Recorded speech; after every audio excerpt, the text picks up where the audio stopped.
Okay, welcome everybody to our next meeting as we kind of progress in our strategies to stop the progression of Christianity, of followers of Christ. So today we want to cover the things we've been doing recently and evaluate those a little bit. And then we're going to need to kind of move forward, get some new ideas, some ways to think about things. And so I've got a couple of ideas coming up that we'll talk about that you guys sent in to me earlier. I do appreciate that. But let's start out with some of our old business. We've really been working hard on COVID-19. There have been some great things happening for us to stop the spread of the gospel, to keep people in fear, and there have been some things that haven't worked so well. So COVID-19 really, it's been a solid strategy. We want to pursue this a little bit further and see what more we can do with it. The limiting human contact, you right there, that was a beautiful idea. So we are seeing in households, I've heard reports from several of you about the families that you are antagonizing, that, man, the spouses are fighting with each other. That is great.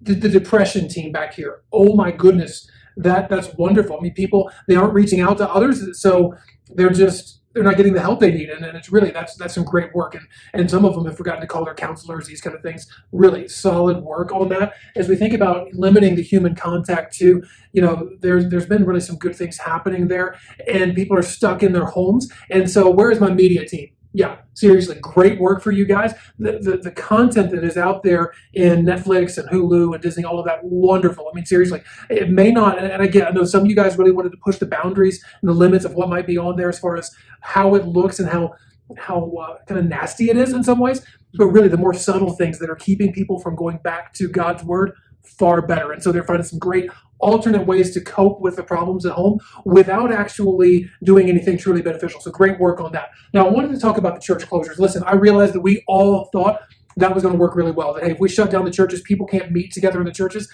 that it's really just going to push the church to the sidelines. It's going to be terrible. That hasn't worked very well.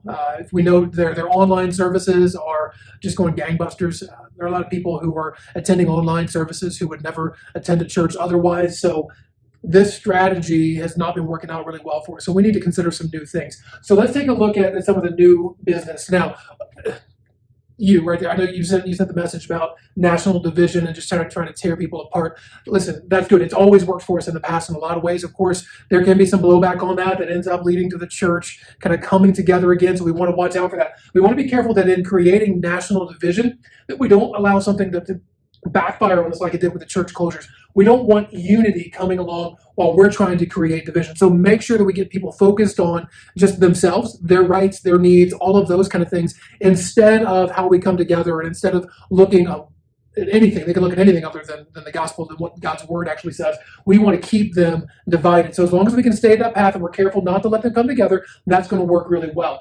Now, the other one here is the church openings. This is an interesting one that I think you sent that one in. And we got to chat a little bit more about this one, but it's really interesting. We obviously don't want to get here. We had some problems with the church closures and how it drew together, but that's brilliant.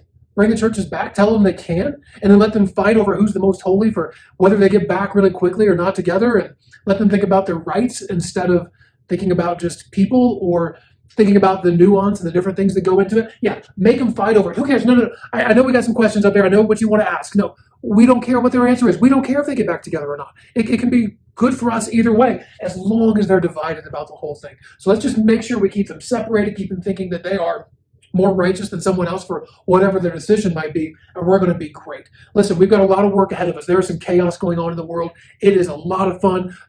Don't sit and rest on your laurels. Don't think the job is done. We've got more to do. But good work.